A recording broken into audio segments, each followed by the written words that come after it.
Here's my new 60-gallon custom built.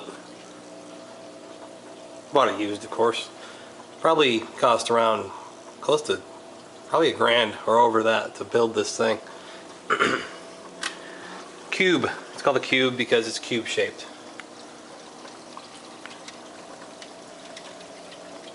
Just put all the coral, some of the coral that I was letting a buddy of mine babysit while I was at sea.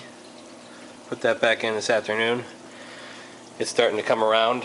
Coral doesn't like being transported in buckets, so these that there in the center, those other ones that look kind of like that, will get much more bushy. They'll be twice the size they are right now when they're acclimated. The rest of the stuff, except for the very small stuff like that, was in the tank when I got it from my buddy Andre.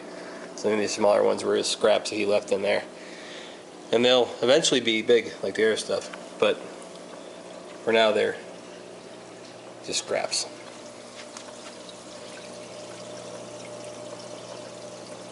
The rest of the stuff I had previously in the air tank, and in 7 months it has doubled, some of it has tripled in size even. And some of it's still over at my buddy's place because I couldn't fit it all in one bucket, so we'll be getting it in the days to come.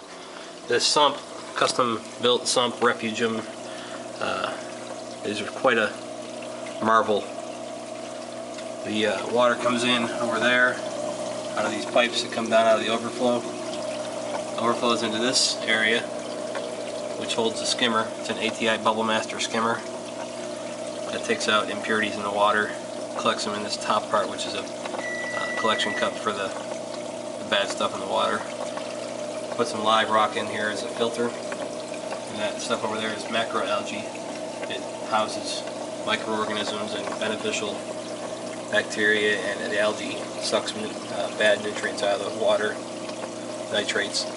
That's a bubble wall right there. The water flows into that through that sponge to collect any other sediment, and then it goes in here, which that's just the spot where the return pump sits, and it pumps it back up to the tank through these pipes. These pipes go out to the front and push the water back in the tank. And that's a 250 watt metal halide light right there. That's a power head, more circulation, circulates the water. Coral likes to have constant moving water.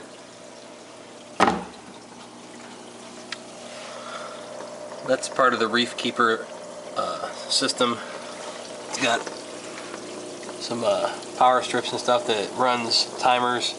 You can set up all kinds of stuff with sensors. That right there is a sensor for the heater. It takes the heater out of the system as far as letting the heater rely on itself to turn it on and off. The computer turns it on and off, constantly monitors the temperature, turns the fan on if it gets too warm, turns the heater off when it gets too warm, and if it needs to warm it up, it turns the heater on. This thing does a lot of things I haven't figured out yet. I gotta read the directions and stuff on it, but for now it's just running the heater. It can run the power heads, it can run the lights, so it'll run eventually, all that stuff. The guy that built this stand also built a whole power junction box in up here. This is all pretty nice stuff.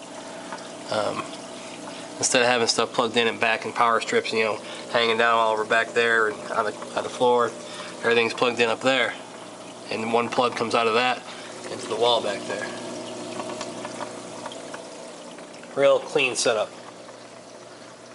Real good price I got it for too.